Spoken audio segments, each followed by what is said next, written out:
26 years of CNBC TV 18. Hello, welcome to the CNBC TV 18 special. We're coming to you live from Amazon Sambhav. The reason is Amazon has committed $35 billion to India by 2030. This is in addition to the $40 billion that they've already invested in India since 2010. Joining me now to talk about Amazon's plans for India is an Amazon veteran, 27 years in the job. Amit, thanks very much for joining us. Of course, you look at India and other emerging markets for Amazon, but take us through this $35 billion mammoth commitment to India. Yeah, we are very excited, and thank you for having me here. As you said, we have invested $40 billion since 2010 to 24, and we are super excited by the milestone that we have reached. We had made a pledge in the 2020 Sambhav to digitize 10 million SMBs, to enable $20 billion in exports, and to create 2 million jobs. And I'm excited to say that we have achieved that goal in lesser time. And what we have also achieved in that is a thriving business, and it makes Amazon the largest foreign investor in the country. It's the largest creator of exports and the largest supporter of jobs. So now when we look at our business over the next 5 years, based on the momentum that we have, we anticipate that we would invest an additional $35 billion across our various businesses. This includes our e-commerce business, AWS, which is a cloud computing business, our entertainment business across Prime Video and MX Player, and it also includes our devices business. And we are so energized by the pledges and the progress that we have made that we are now estimating that we would enable about $80 billion in exports by 2030, that we would be able to support 3.8 million jobs, and we are leaning into AI, which is our largest disruption in our lifetime, to bring AI literacy to 4 million government school kids, because we really believe that's going to be the unlock for a Viksit Bharat. You know, I don't think too many people realize that you are, in fact, the largest FDI in India to date. But Amit, let's talk about that other big number that you laid out for us, 80 billion. That's the export aspiration that you put on the table by 2030. You've crossed the $20 billion mark. That was the target that you'd set in 2020. Now, what's been the big learning on the export front? And are the tariffs weighing on that? Will they weigh on that if they don't get sorted out? Yeah, that's a good question. So we launched this product called Global Selling back in 2015. And what it does is it empowers the smallest businesses in the country to create new products, build their brands, and sell on our 18 e-commerce websites across the world. And through that, they can reach 200 countries and territories. So today, our exports business, we have more than 200,000 sellers already using Global Selling and reaching out to hundreds of millions of customers in 200 plus countries and territories. And these sellers are from 200 plus cities across the country. So it's really democratized the idea of having a great idea, building a brand and a product and taking it to customers worldwide. Now, our first $1 billion in exports took 3 years. The next billion took 2 years.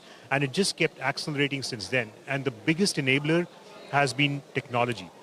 With AI coming in, we really think we can use the AI to reduce the effort and the cost it needs for anybody in the country to create a product and a brand and take it to customers worldwide. You can imagine a team of experts create a catalog, create a video, create the marketing assets, be your forecasting agent, your supply chain, your advertising agency, and AI can do all of it. So based on the momentum that we are seeing, we are estimating that we would enable $80 billion in cumulative exports. And I feel in a world where the geopolitical environment of tariffs, as you point out, Amazon can actually be an unlock because it can allow business to reach 200 plus countries and territories. So it allows them to diversify and to reach a much wider base than they could probably target on their own, and have the risk of, how things could play out. I want to talk about the e-commerce business. And while Amazon came into India in 2003, what we've seen as the big disruption in the last few years has been on the quick commerce side. You've got Amazon Now. Is this model exportable for Amazon globally? And what about Amazon Now and what the aspiration is with quick commerce in India? Yeah, Amazon has always prided itself in offering the largest selection to customers at great value and the fastest speeds. and we are the only place in India where customers can get 10,000 items in 10 minutes, 100,000 items in a few hours, 1 million items same day and next day. And all of that is available to Prime customers with fast delivery for free. So, we have always been excited by the idea of offering fast delivery to customers. And Prime customers told us that they would like us to offer the 10,000 items in 10 minutes, which is what we started doing sometime this year. And I'm super proud with how the team has scaled our Amazon Now service in a short period of time. We are 300 micro-fulfillment centers in 3 cities now, and we are launching 2 micro-fulfillment centers a day, so growing very fast. And that model has played out so well for us because we already have the supply chain assets because we offer these 100,000 items in a few hours. And we already have the customer base that's used to speed. So this is a great way for us to actually lower our cost structure and offer the service in a sustainable manner. We are seeing that Prime customers, once they start shopping with us on Now, come to us 3 times more frequently after that.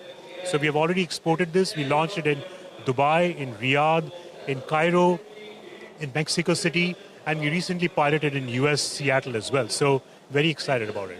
So that 10,000 selection that you talked about, what could that number potentially look like? Well, I think you would probably have this as a spectrum. You would have the everyday essentials, 10,000 items that are available to you in minutes. Because at the end of the day, you are dependent on physics here. You don't want to have too many items close to the customer because it would just increase your inventory costs. But at the same time, as I said, customers can then get 100,000 items in a few hours. And they can get 1 million items same day, next day. So overall, customers on Amazon can enjoy fast delivery and the whole spectrum of it. And even today, in Bengaluru, Mumbai, and NCR, this whole spectrum of speeds are available. And nationwide, we have sub-same-day delivery and next-day delivery available. GST cuts, and that's been a big thing as far as the larger consumption economy is concerned. How's that playing out for you? What's the impact been so far? I mean, we are excited about the action that the government has taken. I think it brings, in addition to the obvious reduction in costs and hence affordability for customers, so a very logical outcome of that is you're seeing customers purchase more high-value, high ASP products. We had a GST Bachat store during Diwali shopping, which is the Great Indian Festival, and we saw a great enthusiasm from customers to come and buy their air conditioners and buy their appliances and mobile phones and so on. But I think more importantly, such very deliberate actions by the government are very important steps towards simplification and access. So now our sellers can access a much larger base of customers in tier 2, tier 3 cities, and it simplifies the code for them. And that itself, I think, will have a compounding effect in the months and years to come. India is your largest emerging market, Amit, but what about the rest of the world? I mean, how does it stack up as far as the rest of Amazon is concerned? I have the fortune to kind of be associated with emerging markets, which are about 10 countries. We have our presence in Latin America and Mexico and Brazil, and Middle East, Africa, Asia Pacific, and then India. And one of the things that ties all of these together is customers across these emerging markets, much like our established markets, love large selection at great value and faster speeds. And what it does, being together as one cluster, is we can learn from each other. So in much the same way as you pointed out, we have exported our quick commerce to the other emerging markets. We are learning about how installments work in Brazil. And our recent acquisition of Axio is allowing that to bring that to India. We are learning a lot about how customers in Egypt, where the cost of living is very different, buy really low ASP products. And that's allowed us to launch Amazon Bazaar in India as a store that allows customers to buy really low-priced products if they wish to wait a little longer. So all in all, it's a lot of osmosis of innovations, and we are just getting started. Well, the $35 billion commitment that you've made as far as investments are concerned, what is it also going to result in as far as pace of growth for the India business? Are there revenue milestones that you can share with us? What will the size of Amazon India be by 2030? Well, I mean, we don't really share I know, our outputs, but what I can tell you is our focus is laser. We are laser focused in offering the largest selection at faster speeds to our customers, and what I keep telling to my customers is, to my team is that we want to make sure that in a completely transparent world, customers choose us. So I think you should just expect us to add more selection, make things more and more affordable, and make things more and more faster for more and more Indians. What's the pace of growth currently? I can tell you that we are very excited. It's crossed all our optimistic assumptions that we had, and what I'm even more excited about is we have married our focus on these inputs with reduction of costs. So overall, we are seeing the model in India play out as a sustainable model that allows us to generate free cash flow and invest it back to offering a better service for our customers. Well, Amit, we wish you the very best of luck. Thanks so much for joining us here on CNBC TV 18, and wonderful to have you back. Look forward to more conversations with you, but thanks very much for joining us here. Thank you very much. Today, Amit Agarwal there on the big investment number that's coming in from Amazon, $35 billion by 2030 for India. We're going to take a break here, but the headliners will continue right after this. We're back in a moment. Stay with us.